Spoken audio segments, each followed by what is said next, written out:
El sol de la tarde se filtraba con una luz moribunda a través del parabrisas sucio. Sentada en el asiento trasero, con mi vieja maleta de mano apretada entre las rodillas, sentía como la esperanza se me desmoronaba, pedazo a pedazo. El aire dentro del coche se había vuelto denso, cargado de un silencio que gritaba. Miré a mi alrededor, a ese paisaje que se desplegaba monótono, y mi corazón latía con una inquietud creciente. Estábamos lejos, muy lejos de Lavapiés, de mi Madrid de toda la vida. ¿Ya llegamos, hijo?, pregunté, intentando que mi voz sonara calmada, pero me salió un hilo tembloroso. Javier, al volante, solo gruñó. Sofía, a su lado, mantenía la mirada fija al frente, su rostro una máscara impasible que no lograba ocultar la tensión en sus mandíbulas. De repente, el coche frenó bruscamente. Nos detuvimos frente a un edificio bajo, con un letrero descolorido que rezaba, Motel El Camino Olvidado. El nombre mismo era una sentencia. Un escalofrío me recorrió la espalda. «Bájate, mamá», dijo Javier, sin mirarme. Me bajé con torpeza, mi cuerpo de 70 y tantos años protestando a cada movimiento. La maleta pesaba más de lo que recordaba. Miré el motel, luego a ellos, que ya estaban arrancando. «¿Qué hacéis? No me dejéis aquí», grité, dando un paso hacia el coche. La ventanilla de Sofía bajó un poco. Sus ojos se encontraron con los míos, y por un instante creí ver un atisbo de algo, pero se desvaneció tan rápido como apareció. «Arréglate, suegra», gritó Javier, y ambos soltaron una risa que sonó hueca, cruel. El coche aceleró, levantando polvo, dejándome sola en la quietud del atardecer. Pensé que era una broma pesada, una de esas cosas que hacen los jóvenes para reírse un rato. Pero el sonido del motor alejándose, la estela de polvo y el silencio que volvió a caer, me dijeron la cruda verdad. No era ninguna broma. Me habían abandonado. El polvo se asentó lentamente, como si el propio aire quisiera ocultar la ignominia. Me quedé allí, plantada en medio de la nada, con mi maleta de mano que ahora me pesaba como un ancla. El sol, ya bajo en el horizonte, teñía el cielo de naranjas y morados tristes, un reflejo perfecto del color que me había quedado en la cara. El silencio era ensordecedor. El sonido del coche de Javier y Sofía se había desvanecido por completo, tragado por la inmensidad de aquel paisaje castellano, tan ajeno a mi Madrid. Sentí un escalofrío, no de frío, sino de esa desolación que te cala hasta los huesos. ¿Abandonada? Yo. La idea era tan absurda, tan cruel, que mi mente se negaba a asimilarla. Era una broma. Tenía que serlo. Una de esas jugarretas pesadas que hacen los jóvenes para reírse de los mayores. Pero el eco de sus risas, tan huecas y desalmadas, resonaba en mi cabeza, ahogando cualquier atisbo de esperanza. Mis piernas empezaron a temblar. El asfalto agrietado bajo mis pies se sentía hostil. Miré de nuevo el motel, El Camino Olvidado. ¡Qué nombre tan apropiado! Parecía un lugar sacado de una película de esas que dan mal rollo. Un sitio donde las historias terminan, no empiezan. Y a mí me habían dejado allí, como si fuera un bulto, un trasto viejo que ya no servía. Con un esfuerzo que me robó el aliento, eché a andar. No sabía hacia dónde, solo quería alejarme de ese punto de mi humillación. Cada paso era una lucha contra la gravedad, contra el peso de mi propia existencia y la maleta que me colgaba del brazo. El camino era largo, polvoriento, y el aire empezaba a cargarse de ese frescor de la noche que se acerca en la meseta. Pasaron minutos, o quizás horas. El sol se hundió del todo y la oscuridad empezó a devorar los contornos del paisaje. Estaba perdida, sola y aterrada. La ciudad, mi Madrid, se sentía a años luz. Pensé en mi casa, en mi barrio, en las tertulias del café, en la gente que me conocía. Todo eso se había esfumado en un instante. De pronto, un resplandor tenue apareció a lo lejos. Unas luces amarillentas que prometían algo de calor, algo de humanidad. Me animé, apretando el paso lo que mis fuerzas me permitían. A medida que me acercaba, distinguí un edificio bajo, con un letrero de neón parpadeante que rezaba, Taller Mecánico El Ruedas Locas. Un taller. No era precisamente el Palacio de Buckingham, pero era un refugio. Empujé la puerta metálica y un olor a aceite, a metal y a sudor me golpeó las fosas nasculares. El lugar estaba abarrotado de herramientas, de piezas de coche, de un desorden organizado que a mí, que siempre fui pulcra, me dio un ligero repelús. En un rincón, sentado en un taburete desgastado, había un hombre.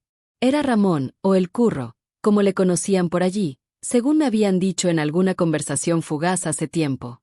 Un hombre curtido, de pocas palabras, con las manos manchadas de grasa y la mirada cansada, pero no exenta de una cierta bondad.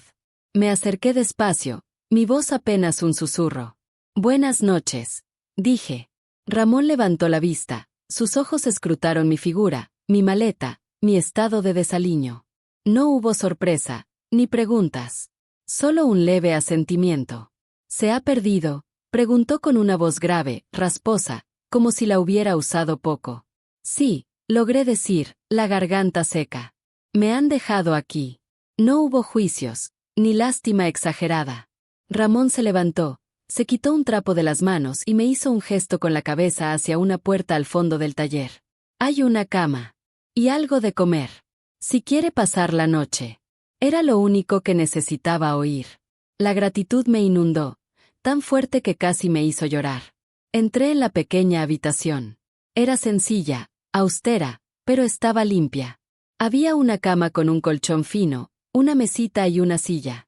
Ramón volvió poco después con un plato de lentejas humeantes y un trozo de pan. Comí sin saber a qué, con la boca seca, pero sintiendo como el calor de la comida me devolvía un poco la vida. Me había abandonado mi hijo, mi propia sangre, y ahora un mecánico desconocido, un hombre de pocas palabras, me ofrecía un techo y un plato de comida. La vida, a veces, tiene estas ironías crueles. Y yo, doña Elvira, de 70 y tantos años, me encontraba al borde de un camino olvidado, con un taller como único refugio. El taller de Ramón, el Ruedas Locas, se convirtió en mi mundo. Al principio, todo me parecía un caos de tuercas, aceites y un olor penetrante que se me pegaba a la ropa y al alma. Pero con los días, y la infinita paciencia de Ramón, empecé a encontrarle un orden. Mis manos, que habían cosido y bordado, que habían preparado guisos y acariciado rostros, ahora aprendían a manejar la llave inglesa oxidada, a apretar tornillos rebeldes, a limpiar piezas con un trapo áspero. No era lo que había soñado para mi vejez, desde luego, pero era un hacer, un sentirme útil. Ramón, con su mirada perenne de cansancio y sus manos curtidas, apenas hablaba. Me enseñaba con gestos, con un gruñido de aprobación o un leve cabeceo. A veces, cuando me veía luchar con alguna pieza particularmente terca, me decía un escueto «déjala, Elvira», y la arreglaba él con una facilidad que me dejaba pasmada. Las mañanas empezaban antes de que el sol se decidiera a despuntar sobre las colinas conquenses. El frío de la meseta se colaba por las rendijas del taller, y yo me envolvía en la vieja manta que Ramón me había dado. Mientras él preparaba el café, yo me dedicaba a organizar las herramientas, a limpiar el polvo de las estanterías, a poner un poco de orden en aquel universo mecánico. Había algo de catarsis en ello, en esa rutina impuesta. Cada tornillo que apretaba, cada mancha de grasa que limpiaba, era como si estuviera apretando y limpiando la humillación que me habían infligido Javier y Sofía. No había día que no pensara en ellos, en su risa cruel, en la forma en que me dejaron allí, plantada como un cardo en medio de la nada. La rabia, al principio un fuego que me quemaba por dentro, se iba transformando en algo más frío, más calculador. Por las tardes, cuando el trabajo amainaba, me sentaba en un rincón, cerca de la pequeña oficina donde Ramón guardaba los papeles. A veces, él me dejaba encender un viejo ordenador que tenía allí. Al principio, me costaba hasta arrancarlo. Aquella máquina era un mundo ajeno para mí, pero la necesidad es una gran maestra. Empecé a buscar en Internet, a curiosear, a aprender. Mi objetivo era claro, aunque aún no supiera cómo llevarlo a cabo. Quería que supieran lo que habían hecho. Que no se salieran con la suya. Que el mundo supiera la cobardía de la que había sido víctima. Un día, mientras ordenaba una caja de recambios viejos, encontré una fotografía descolorida de doña Elvira joven con su esposo fallecido. Me quedé mirándola un buen rato. Era yo, con apenas 30 años, sonriendo al lado de mi Antonio. Qué tiempos aquellos, llenos de promesas y de un amor que ahora me parecía un tesoro irrecuperable. Guardé la foto en el bolsillo de mi delantal, un pequeño consuelo en medio de mi nueva y dura realidad. Ramón me observaba a veces, con esa mirada suya tan difícil de descifrar. No preguntaba, no juzgaba. Simplemente estaba allí, ofreciendo su silencio y su ayuda discreta. Poco a poco, el taller se convirtió en mi hogar, y Ramón, en mi único y silencioso compañero. Pero en el fondo de mi corazón, la llama de la venganza seguía ardiendo, esperando el momento oportuno para prender. Mis manos, ahora expertas en mecánica, también estaban afilando la mente, planeando mi regreso. El peso de lo que habíamos hecho me está aplastando. Cada día es un infierno en esta casa. Ay, Javier. Si supiera la de veces que me acuerdo de aquella tarde, de la risa que se nos escapó, de la cara de doña Elvira. Al principio, me parecía una broma pesada, una forma de darle una lección, como él decía. Pero ahora veo la verdad en sus ojos cuando me mira, y no es la verdad de una lección, es la verdad de la crueldad.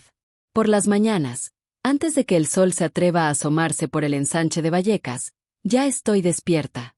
No por ganas, sino por esa opresión en el pecho que no me deja respirar. Javier duerme como un tronco, ajeno a todo, mientras yo repaso mentalmente cada segundo de aquel abandono. La imagen de doña Elvira, sola, con su maleta, en medio de la nada, se me clava como un puñal. ¿Qué habrá pensado? ¿Qué habrá sentido? Me da vergüenza hasta recordarlo. Él, Javier, me trata como si fuera la culpable de todo. Y en parte, lo soy. Pero él no se da cuenta de que él también participó, que él también aceleró y se rió. Ahora, cuando discutimos, me echa en cara mi debilidad, mi falta de carácter. Por tu culpa doña Elvira está sufriendo, me grita, y yo me encojo, incapaz de defender mi postura. ¿Cómo defender algo que yo misma no entiendo? ¿Cómo explicarle que me siento ahogada por mi propia cobardía? La casa se ha vuelto un lugar frío, silencioso. Ya no hay risas, ni siquiera las forzadas que teníamos antes. Solo hay reproches, miradas cargadas de resentimiento. Javier se ha vuelto más distante, más irritable. Se pasa horas en el salón, mirando la tele sin ver nada, o sale a la calle sin decirme a dónde va. Cuando vuelve, huele a tabaco y a otra cosa que no logro identificar, pero que me revuelve el estómago. El otro día, mientras buscaba unas facturas que él me había pedido, encontré en su cajón un fajo de ellas, todas impagadas. La luz se me encendió. Claro. Por eso la prisa, por eso la necesidad de deshacerse de doña Elvira, de su casa, de todo lo que pudiera suponer un gasto.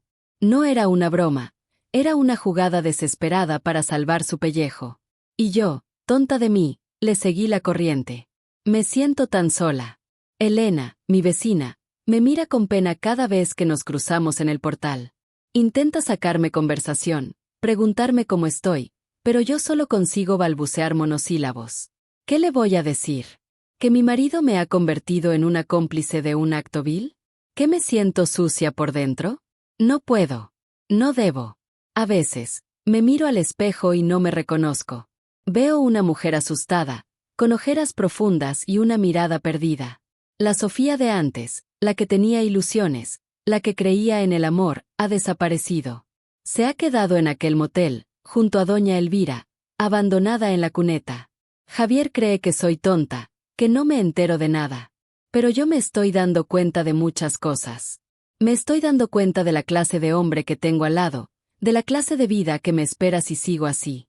El peso de mi error me está consumiendo, pero también me está dando una fuerza que no sabía que tenía. Una fuerza nacida de la desesperación, sí, pero una fuerza al fin y al cabo. Necesito hacer algo. Necesito encontrarla. Necesito pedirle perdón. Aunque sé que no me lo dará. Aunque sé que me odiará para siempre. Pero no puedo seguir viviendo así, con esta losa encima. La culpa me está matando, y la mirada de Javier, cada vez más cruel, es el recordatorio constante de mi fracaso. Tengo que salir de aquí. Tengo que encontrarla. El dinero, ese invento que a veces parece tener vida propia, se esfumaba de la cuenta como agua entre los dedos. Javier, mi hijo, tenía esa habilidad especial para hacer desaparecer los euros en cosas que, a mi entender, no servían para nada. No es que yo fuera una tacaña. ¿Qué va? Pero veía las facturas acumulándose, el frigorífico medio vacío, y él, tan pancho, comprándose cachivaches electrónicos que ni sabía usar.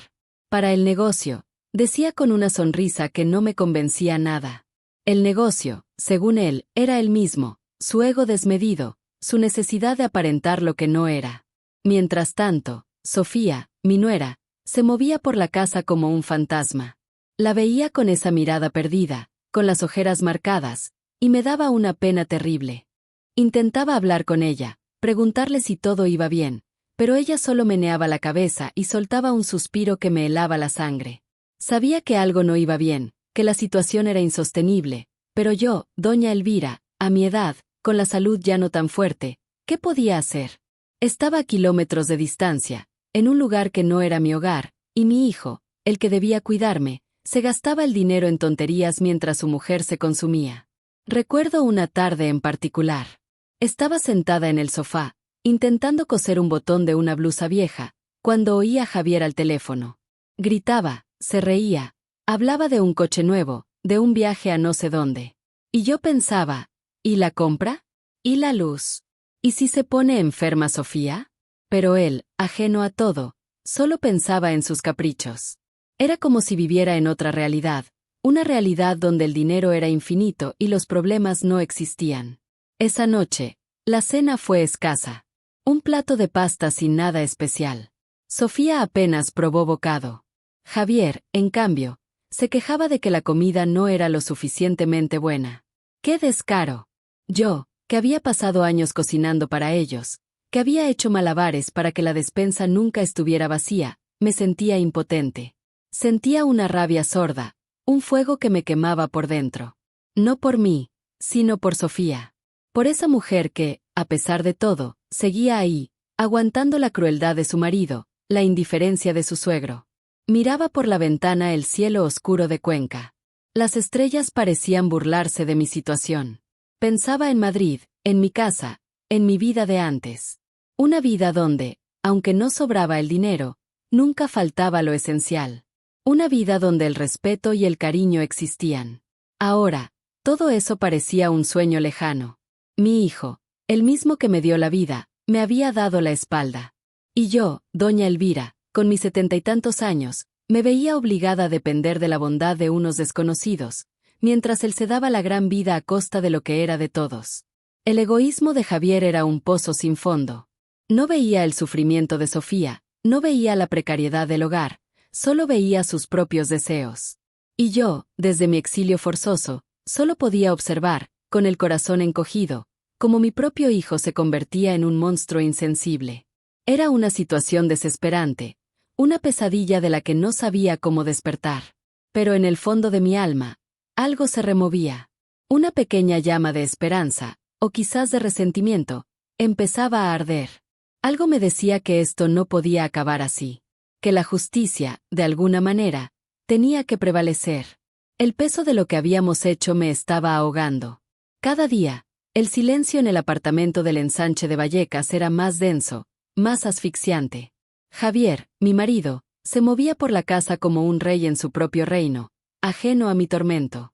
Sus miradas, cuando me las dirigía, eran de reproche, como si yo fuera la única culpable de nuestra miseria.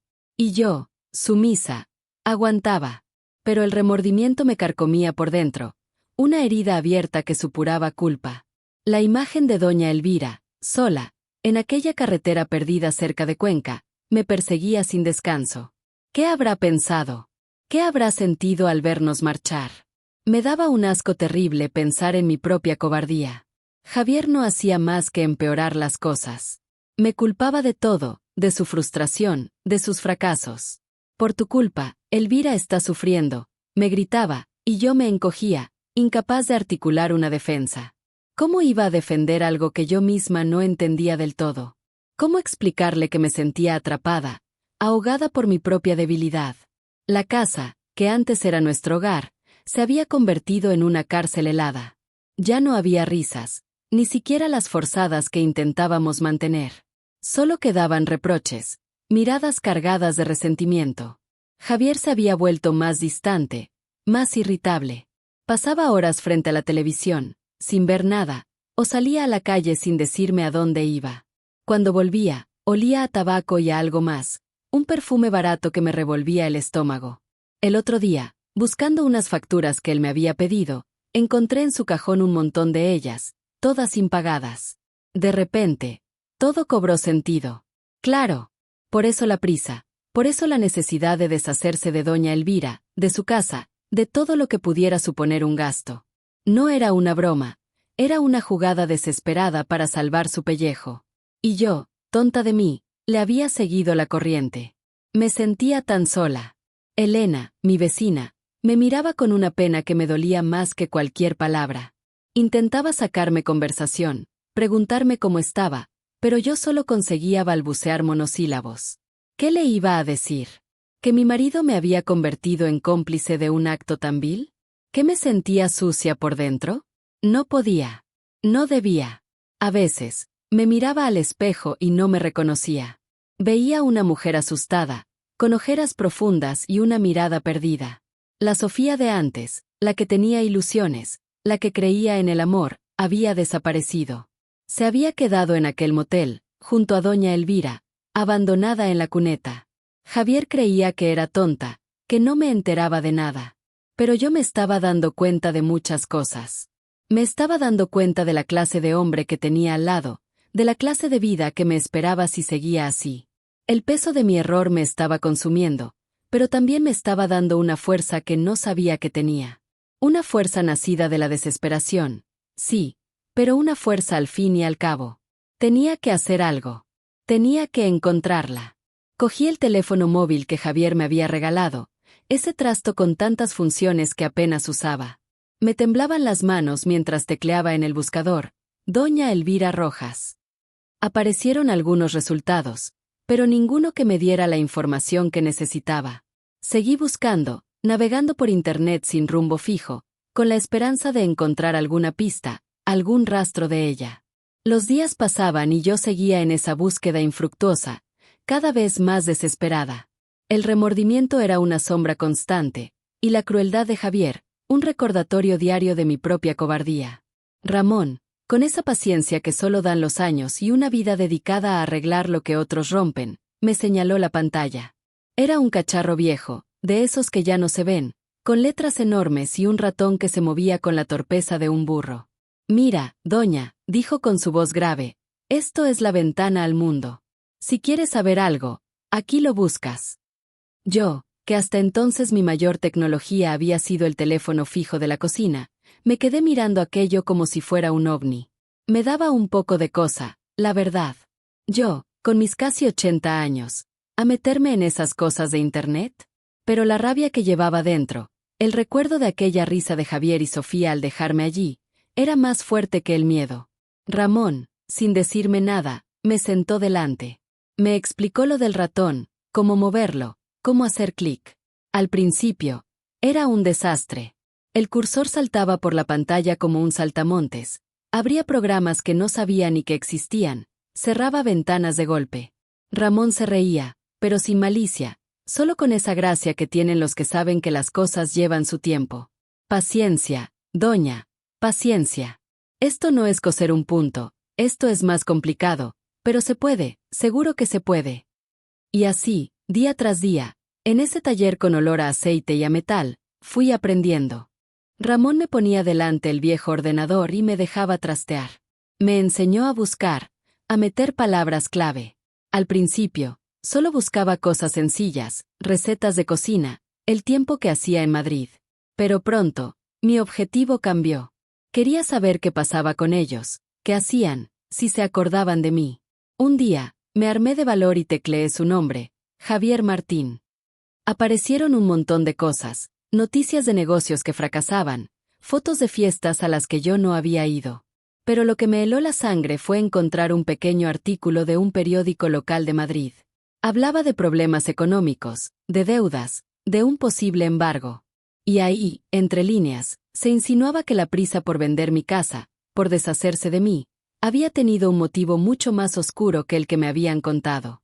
Miré a Ramón, que estaba limpiando unas herramientas. Tenía esa mirada de quien sabe más de lo que dice. Ramón, le dije, con la voz temblorosa, creo que ya sé por dónde tirar. Él asintió, sin sorprenderse. Sabía que yo no era una viejecita indefensa, que dentro de mí ardía un fuego que ellos habían encendido. El viejo ordenador, ese trasto que me daba tanto respeto, se estaba convirtiendo en mi arma. Mi manera de hacerles pagar por la cobardía, por la crueldad. Quería que el mundo supiera lo que me habían hecho. Quería que vieran la clase de gente que eran Javier y Sofía.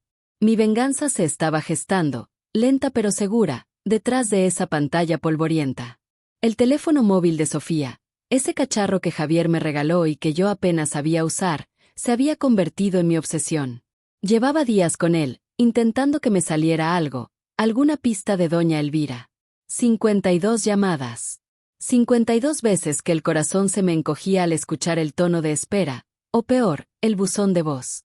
¿Cómo se puede ser tan cruel? ¿Cómo pude yo ser parte de algo así? La imagen de ella, sola, en aquella carretera, me taladraba la cabeza. Ramón, en el taller, me miraba con una mezcla de pena y respeto.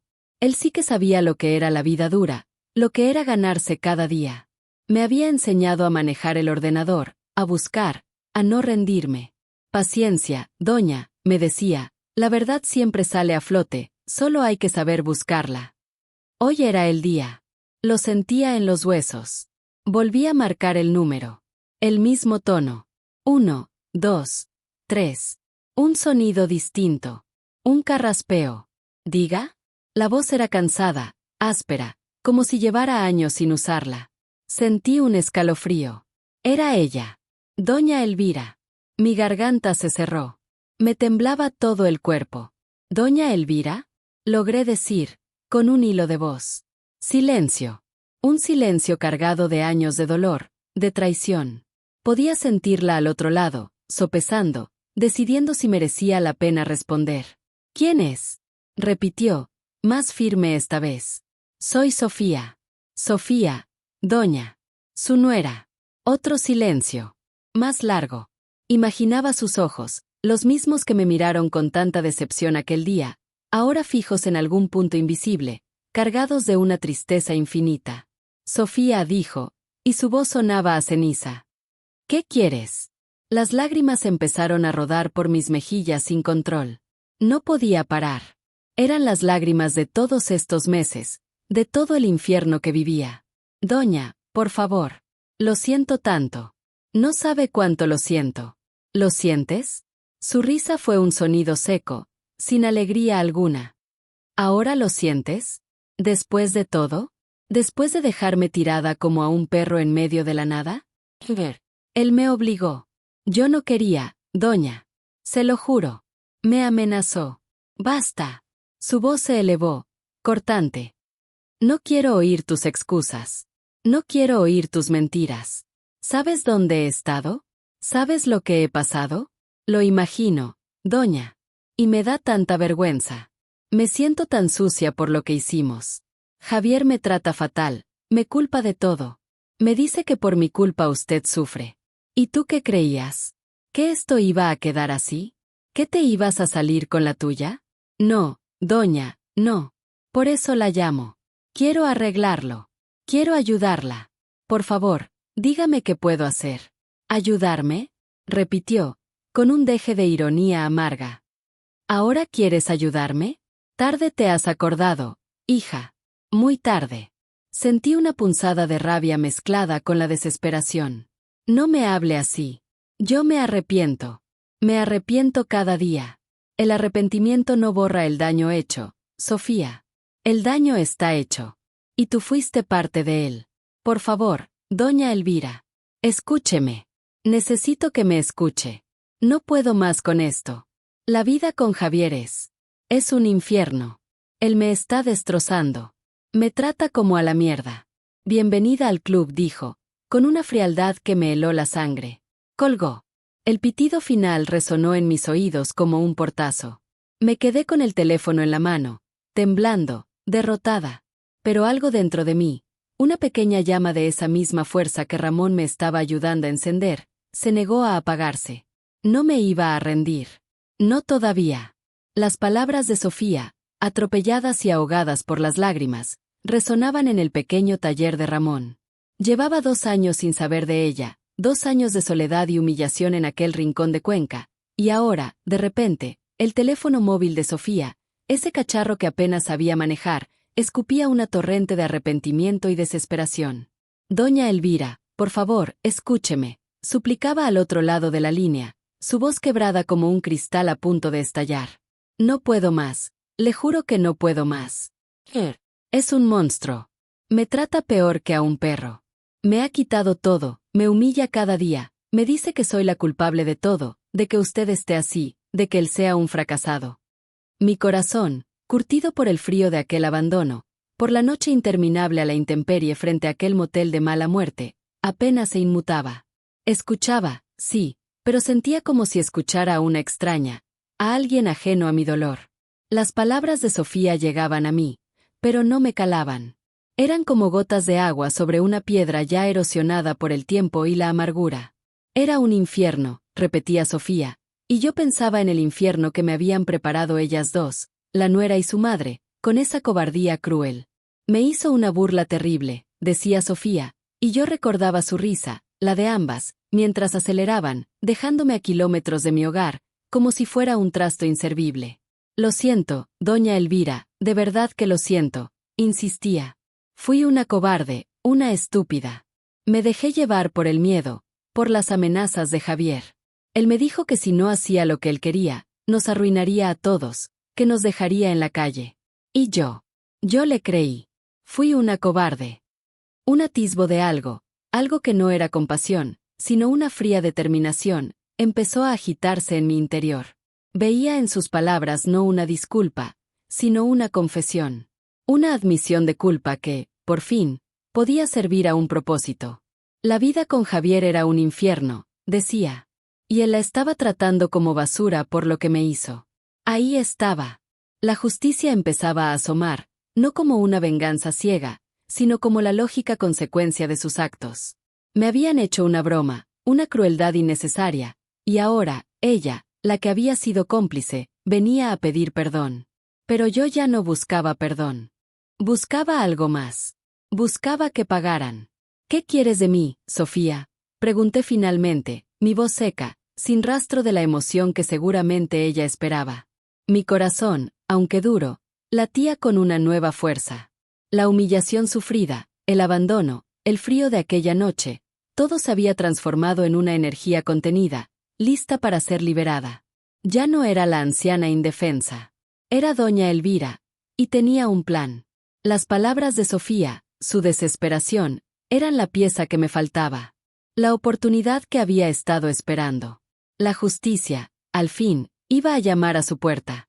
Y yo, doña Elvira, iba a ser quien abriera esa puerta. En el taller mecánico El Ruedas Locas, el tiempo parecía haberse detenido para mí. Ramón, con su habitual silencio elocuente, se había convertido en mi sombra y mi cómplice. Aquella mañana, el aire olía a aceite y a metal, pero para mí olía a venganza. Las palabras de Sofía, tan llenas de arrepentimiento y desesperación, habían encendido una chispa en mi interior, una que hacía mucho tiempo creía apagada. Ya no era la abuela abandonada, era doña Elvira, y tenía un plan. Ramón, le dije, mi voz sonando más firme de lo que me sentía, mientras desplegaba sobre la mesa de trabajo un viejo mapa de carreteras de España. Necesito que me ayudes con esto. Él se acercó, sus ojos curtidos escrutando el mapa con la misma atención que ponía en un motor averiado. Dime, doña. Quiero volver a Madrid. Pero no a mi casa. Necesito un lugar estratégico. Señalé con el dedo un punto en el mapa, cerca de donde sabía que Javier solía moverse en sus negocios. Aquí, más o menos. Ramón asintió lentamente. Te llevo yo. Y te espero. No te voy a dejar sola otra vez. Una punzada de gratitud me atravesó, pero la disimulé. No era momento para sentimentalismos. Había algo más importante. Saqué con sumo cuidado de mi bolso un objeto que había guardado como oro en paño, el pañuelo de seda bordado a mano por Sofía. Era una pieza delicada, con hilos de colores que parecían vivos, un contraste brutal con la dureza de mi situación. Esto, dije, extendiéndolo sobre el mapa. Esto es clave. Ramón lo miró con curiosidad. ¿Qué es eso, doña? Un recuerdo. Un regalo. Un símbolo, respondí, acariciando los bordados con la yema de mis dedos. Sofía lo hizo. Ella me lo dio hace tiempo. Ahora, va a servir para otra cosa. Pasé el resto de la mañana enfrascada en mis preparativos. Ramón me había conseguido un par de cosas que necesitaba, discretamente, como siempre. Una pequeña agenda negra, de esas que usan los abogados, y un bolígrafo con tinta especial, de la que no se ve a simple vista. Guardé el pañuelo cuidadosamente en un sobresellado. Cada detalle estaba pensado. Cada paso calculado. Mientras Ramón me ayudaba a doblar el mapa, me explicó cómo llegar a un punto concreto de Madrid, un lugar que conocía bien de mis tiempos. Es un sitio donde se junta mucha gente importante, doña. De esos que van a comer y a cerrar tratos. Si quieres que te oigan, ese es el sitio. Asentí, una sonrisa helada asomando en mis labios. Javier y su madre creían que me habían enterrado. Que la anciana abandonada no volvería a levantarse. Qué equivocados estaban. Tenía la fuerza de la rabia, la claridad de la experiencia y, ahora, la ayuda de un buen hombre. La sorpresa estaba casi lista. Solo faltaba ponerla en escena. El pañuelo de seda, ese trozo de tela que representaba la inocencia y la cobardía de Sofía, sería la prueba irrefutable de que ella, y por ende Javier, habían participado en mi desgracia. Ya no había vuelta atrás. La justicia, a mi manera, iba a servirse. El viaje de vuelta a Madrid no fue como lo había imaginado. Ramón, con su corazón de oro y sus manos callosas, me llevó en su viejo coche. El olor a gasoil y a metal, tan familiar ahora, me reconfortaba. Miraba por la ventanilla como el paisaje de Cuenca se hacía pequeño, y sentía una mezcla de alivio y aprensión. Volvía, sí, pero no a la casa que me habían arrebatado. Mi destino era otro, un lugar que guardaba en mi memoria como un as bajo la manga. ¿Seguro que sabes dónde vas, doña?, preguntó Ramón, su voz grave rompiendo el silencio. Sí, Ramón. Un lugar que conozco bien de otros tiempos. Un sitio donde la gente se reúne, donde se habla de negocios, de poder. Allí, Javier y su madre no podrán ignorarme. Allí, todos los escucharán. Señalé en el viejo mapa de carreteras de España un punto concreto, un barrio de Madrid que bullía de actividad. Quiero que me dejes aquí. Y te pido un favor más. Espera cerca, pero no demasiado. Necesito estar sola cuando llegue el momento. Ramón asintió, sus ojos reflejando una comprensión silenciosa. Sabía que yo no era la misma mujer que él había acogido en su taller. La fragilidad había dado paso a una determinación férrea, forjada en el frío del abandono y en la amargura de la traición. Mientras tanto, en el ensanche de Vallecas, el aire en el apartamento de Sofía era denso, cargado de una tensión insoportable. Cada crujido del suelo, cada sombra que se alargaba por las paredes, le recordaba su culpa. Javier se había vuelto insoportable. Sus humillaciones diarias eran un goteo constante de veneno. La trataba como a una criada, la culpaba de todo, de su propia frustración, de su incapacidad para salir adelante. Y lo peor, la recordaba sin cesar lo que le había hecho a su suegra. Si no fuera por ti, la vieja estaría aquí, cuidándonos, le espetaba con una crueldad que le helaba la sangre. Ya no podía más. La llamada a doña Elvira, las 52 llamadas que la habían precedido, habían sido un grito de auxilio desesperado. Pero ahora, necesitaba algo más que una disculpa. Necesitaba un testigo. Necesitaba a alguien que supiera la verdad, que pudiera corroborar lo que estaba a punto de suceder. Con las manos temblorosas, marcó el número de Elena Pérez, su vecina. Elena era una mujer de carácter, de las que no se andan con rodeos, y había sido testigo mudo de muchas de las discusiones, de las ausencias de Javier, de la tristeza que se había instalado en Sofía. ¿Elena? Soy Sofía. Su voz era apenas un susurro. Sofía, ¿qué te pasa? Pareces asustada. La voz de Elena, siempre firme, transmitía una preocupación genuina. Necesito tu ayuda. Necesito que vengas a mi casa. Y necesito que escuches. Que seas testigo. Las palabras se agolpaban en su garganta, urgentes. Doña Elvira, todo se ha vuelto insoportable. Tengo que hacer algo. Tengo que contar la verdad. Pero necesito que alguien esté aquí. Que vea lo que va a pasar. Elena, sin hacer preguntas, aceptó. Sabía que algo grave estaba ocurriendo, algo que iba más allá de las rencillas familiares. La desesperación en la voz de Sofía era palpable, y Elena, a pesar de su pragmatismo, sentía la necesidad de estar ahí. Yo, mientras tanto, observaba el viejo mapa de carreteras, mi dedo marcando el lugar elegido. El pañuelo de seda bordado a mano, guardado a buen recaudo, era mi arma. La justicia, pensaba, no siempre viene de los tribunales. A veces, hay que ir a buscarla, y servirla en bandeja, bien caliente. El día señalado amaneció con un sol tímido, de esos que anuncian primavera pero aún guardan un poco de frío en el aire. Me miré al espejo del pequeño hotel donde Ramón me había conseguido una habitación discreta. Me puse el vestido negro que había rescatado de mi armario, uno sencillo pero elegante, y un chal fino sobre los hombros. Me peiné con cuidado, recogiendo mi pelo gris en un moño bajo, y me maquillé lo justo para disimular el cansancio, no la pena. Quería que me vieran entera, no rota. Que vieran a doña Elvira, la que siempre fue, no a la sombra que ellos intentaron crear. Ramón me esperaba abajo, con su coche impecable, listo para llevarme al lugar que había elegido. Un evento social en un conocido salón de celebraciones en la zona de Chamartín. Nada de lujos desmedidos, pero sí un lugar donde la gente que importaba, la que mueve hilos y maneja dinero, solía dejarse ver. Sabía que Javier estaría allí, seguro que presumiendo de algo, quizás hasta con Sofía a su lado, haciendo el papel de esposa feliz. No podía esperar que vinieran a buscarme, así que decidí ir yo a donde ellos se movían. Ramón conducía en silencio, como siempre. Sus ojos, acostumbrados a la carretera, escrutaban el tráfico con esa calma que tanto me reconfortaba. Sentía los nervios revoloteando en mi estómago, como mariposas asustadas. No era miedo, era la anticipación de la tormenta que estaba a punto de desatarse. Recordé el pañuelo de seda, guardado a buen recaudo en mi bolso. Era mi prueba, mi arma secreta. Ese trozo de tela, tan delicado, contenía la esencia de su cobardía. Pensé en Sofía, en su voz temblorosa al teléfono, en su necesidad de tener un testigo. Quizás aún quedaba algo de ella, algo de la mujer que yo había llegado a querer. O quizás solo era el instinto de supervivencia ante la brutalidad de su marido.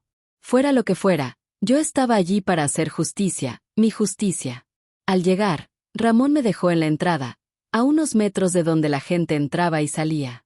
«Aquí te espero, doña», dijo, su mirada seria. «Si necesitas algo, solo hazme una señal». Asentí, una leve sonrisa en los labios. Él sabía que no era una despedida, sino una pausa. Entré en el salón. La música sonaba a un volumen moderado, y las conversaciones fluían, mezclándose en un murmullo constante. Vi rostros conocidos, gente del mundo de los negocios, algunos de mis antiguos conocidos. Y entonces, los vi. Javier, con su traje impecable, riendo a carcajadas con un grupo de hombres. Y a su lado, Sofía, con una sonrisa forzada, sosteniendo una copa de champán. Parecían la pareja perfecta, ajena a todo. Mi corazón dio un vuelco, pero no de dolor, sino de pura determinación. Era el momento. Caminé hacia ellos, despacio, con la cabeza alta. Las miradas empezaron a fijarse en mí, en la anciana que aparecía de la nada. El murmullo cesó. Un silencio expectante se apoderó del salón. Javier se giró, y su sonrisa se congeló al verme. Sofía palideció, sus ojos se abrieron desmesuradamente. Sabía que no esperaban esto. Sabía que la sorpresa estaba servida. El murmullo cesó. Un silencio expectante se apoderó del salón. Javier se giró, y su sonrisa se congeló al verme. Sofía palideció, sus ojos se abrieron desmesuradamente. Sabía que no esperaban esto. Sabía que la sorpresa estaba servida. Di un paso adelante, sintiendo el peso de todas las miradas sobre mí. No había titubeo en mi andar. Ramón, mi fiel curro, me había dejado a la puerta, y ahora, yo entraba en este nido de víboras con la cabeza alta. «Buenas noches a todos», dije. Mi voz, a pesar de los años, resonó clara y firme en el salón. Me acerqué a una mesa vacía, cerca de donde ellos estaban, pero con mi propio espacio. Me senté con la dignidad que siempre me caracterizó, desplegando el chal sobre mis hombros. La música, que antes parecía un telón de fondo, Ahora se sentía como un acompañamiento teatral para lo que estaba a punto de ocurrir. Javier, recuperado del shock inicial, intentó recomponerse. «Doña Elvira, qué sorpresa verte por aquí», dijo, su tono intentando ser cordial, pero con un deje de incredulidad y algo más. ¿Miedo? Sofía, a su lado, no despegaba los ojos de mí, su rostro una mezcla de terror y una pizca de esperanza que no pude descifrar del todo. «Sí, Javier». «Una sorpresa, sin duda», respondí, mi mirada fija en él. «Pero no estoy aquí para dar sorpresas, sino para contar verdades. Verdades que quizás algunos prefieren que queden ocultas». Saqué de mi bolso el pañuelo de seda bordado a mano. Era un delicado bordado, un trabajo de paciencia, pero para mí, era la prueba de una crueldad calculada. Lo desplegué sobre la mesa, dejándolo bien visible. «Este pañuelo», comencé, mi voz ganando fuerza, «lo bordó Sofía. Lo hizo con esmero, con cariño, para mí. Era un regalo, un símbolo de la buena relación que creía tener con ella». Miré a Sofía, y por un instante, vi una lágrima correr por su mejilla. Pero ese mismo pañuelo, después de que Javier y su madre me abandonaran a casi 500 kilómetros de mi casa, sin nada más que la ropa que llevaba puesta, fue usado para limpiar algo. Algo que no quiero ni nombrar. Un murmullo recorrió el salón. La gente se giraba, observando. Javier abrió la boca para protestar, pero yo levanté una mano, deteniéndole. «No, Javier. Permíteme terminar. Porque no solo se trata de la crueldad de dejarme tirada como a un trapo viejo. Se trata de lo que vino después». Saqué de mi bolso un fajo de facturas impagadas. Eran los recibos de la luz, del agua, de la comida que yo había dejado comprada en mi casa antes de que me echaran. Estas facturas son de mi hogar, al que no me dejaron volver. Y que ellos, mientras tanto, se dedicaron a vaciar, a vender lo que les dio la gana, a vivir a costa de lo que yo construí con mi sudor y el de mi difunto esposo. Señalé la fotografía descolorida de mi marido y yo, que llevaba guardada en el bolso. Él nunca habría permitido esto.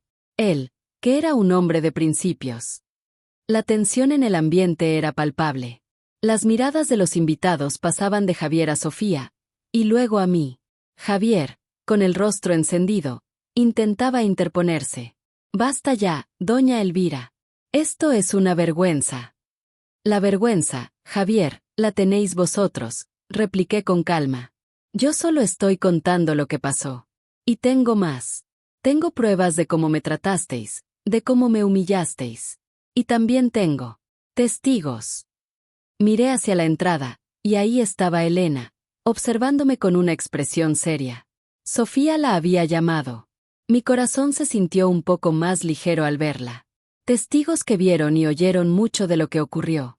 Testigos que saben que esto no es una invención mía, sino la cruda realidad de vuestra cobardía. El pañuelo de seda, en la mesa, parecía gritar la verdad. La sala se quedó en un silencio sepulcral. El murmullo de la gente, antes un run constante, se había apagado de golpe.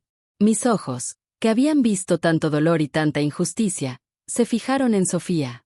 La vi temblar, aferrada a un bolso que parecía el único ancla en medio de la tormenta que se había desatado.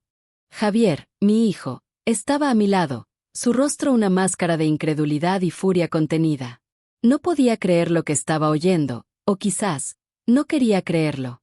Yo no podía más, empezó Sofía, su voz apenas un susurro al principio, pero ganando fuerza con cada palabra. Él me trataba peor que a un trapo.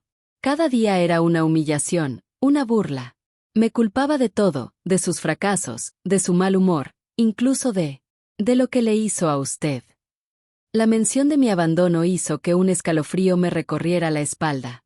Era la prueba que necesitaba, la confirmación de la crueldad que había sufrido.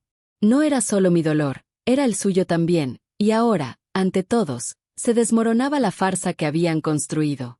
Me decía que usted era una carga, que yo era tonta por no deshacerme de usted, que si quería tener una vida, tenía que ser como él. Me obligaba a hacer cosas, a decir cosas. Y yo, por miedo, por cobardía, lo hacía. Pero cada vez que lo hacía, sentía que me moría por dentro. Verla a usted ahí, sola, en aquel lugar. Fue la gota que colmó el vaso. No podía seguir viviendo así, callada, cómplice de su maldad. Sus palabras eran como puñales, no solo para Javier, sino también para mí. Me dolía pensar que Sofía había tenido que soportar tanto, que mi hijo, el que yo crié, se hubiera convertido en un monstruo así. Pero en su confesión, en su agonía, vi también una chispa de valentía. La valentía que yo misma había tenido que encontrar en aquel solitario motel de Cuenca. Javier intentó interrumpirla, un gruñido escapó de su garganta, pero la mirada de Sofía se clavó en él, firme, sin miedo. Era una mirada que nunca le había visto antes. No me interrumpas, Javier. Se acabó. Se acabó tu juego. Se acabó tu crueldad. Y entonces, en medio de aquel caos, sentí una presencia. Un hombre alto, con un aire de autoridad discreta, se había acercado. Lo reconocí de refilón, de haberlo visto antes por los alrededores. Era el inspector Soto. Estaba allí, con su libreta en la mano, anotando cada palabra, cada gesto. La casualidad, o quizás el destino, había puesto a la justicia en nuestro camino. Y usted, doña Elvira, continuó Sofía, dirigiéndose a mí con una humildad que me desarmó. Yo fui una cobarde. Pero me arrepiento. Me arrepiento de cada día que pasó usted sola, de cada lágrima que derramó. Lo siento. De verdad que lo siento. Las lágrimas corrían por sus mejillas, sinceras, desgarradoras. La vi, no como la mujer que me había abandonado, sino como una víctima más de la crueldad de mi hijo. Javier, por su parte, palidecía por momentos. Su imperio de mentiras se desmoronaba a su alrededor, pieza a pieza. Ya no podía culpar a nadie más. La verdad, cruda y dolorosa, estaba al descubierto.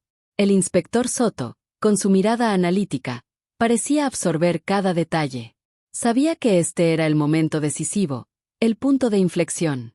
La justicia, al fin, empezaba a tomar forma, no por mi mano directamente, sino por la valentía de Sofía y la verdad que ella, atormentada, había decidido desenterrar. El peso de la crueldad de Javier, ahora, era insoportable, visible para todos, y la mirada del inspector era el sello final de su condena. La sala se convirtió en un hervidero de miradas y susurros. Javier, mi hijo, se quedó paralizado, su rostro un lienzo de incredulidad y rabia contenida. La verdad, cruda y sin adornos, le había golpeado de lleno. Su imperio de mentiras, construido sobre la humillación y el abandono, se desmoronaba a su alrededor, pieza a pieza, ante los ojos de todos.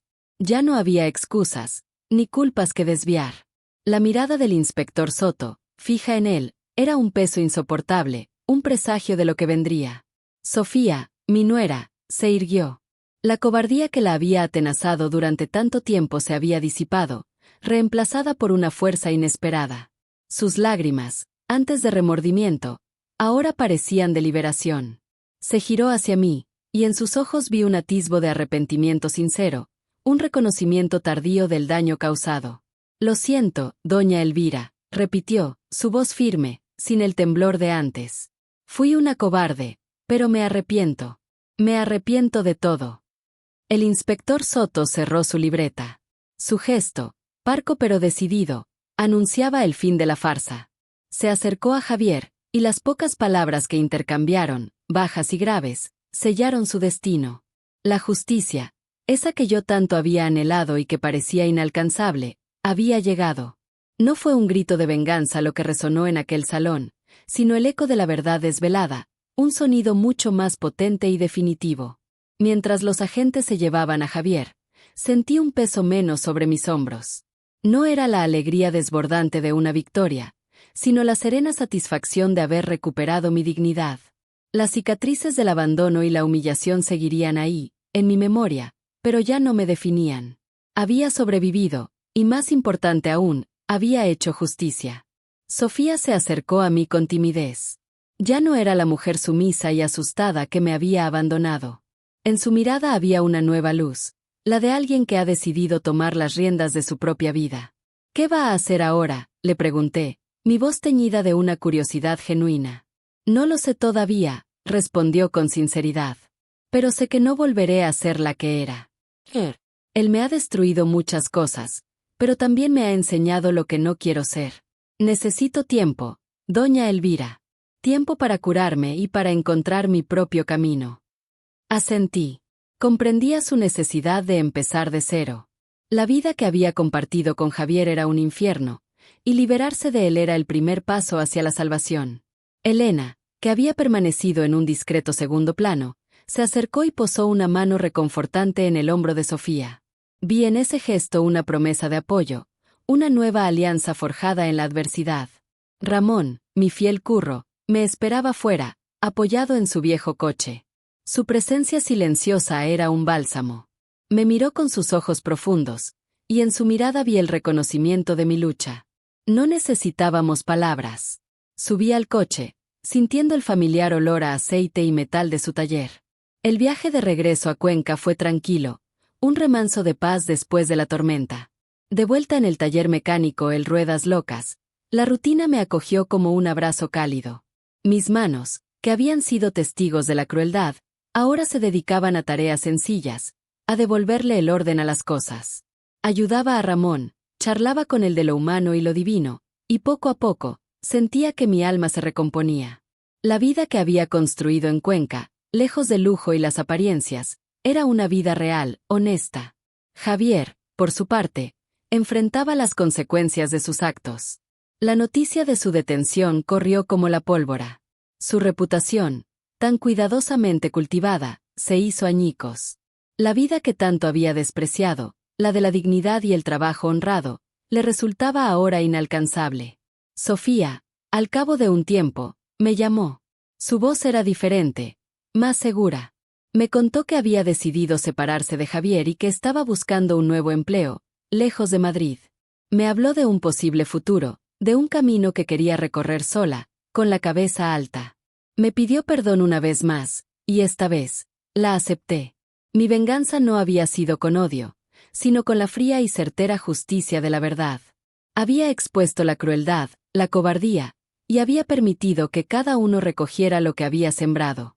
Yo, doña Elvira Rojas, una anciana marcada por el dolor, había recuperado mi voz, mi dignidad y mi fuerza. La vida me había arrebatado mucho, pero también me había enseñado que, incluso en la más profunda oscuridad, siempre queda una luz, la de la verdad, capaz de iluminar el camino y, al final, de sanar. Y así, en la quietud de mi nuevo hogar, rodeada de la sencillez y la honestidad, encontré la paz que tanto había buscado. Eso es todo. Si te gustó este video, compártelo con tus amigos y deja tu like. Suscríbete al canal y activa la campanita para que no te pierdas más videos como este. Deja tu comentario diciendo qué te pareció el video y qué te gustaría ver en los próximos videos. Recuerda que tenemos otros videos de este estilo que te gustará ver, solo entra a nuestro canal que te garantizo que te gustará. Hasta el próximo video.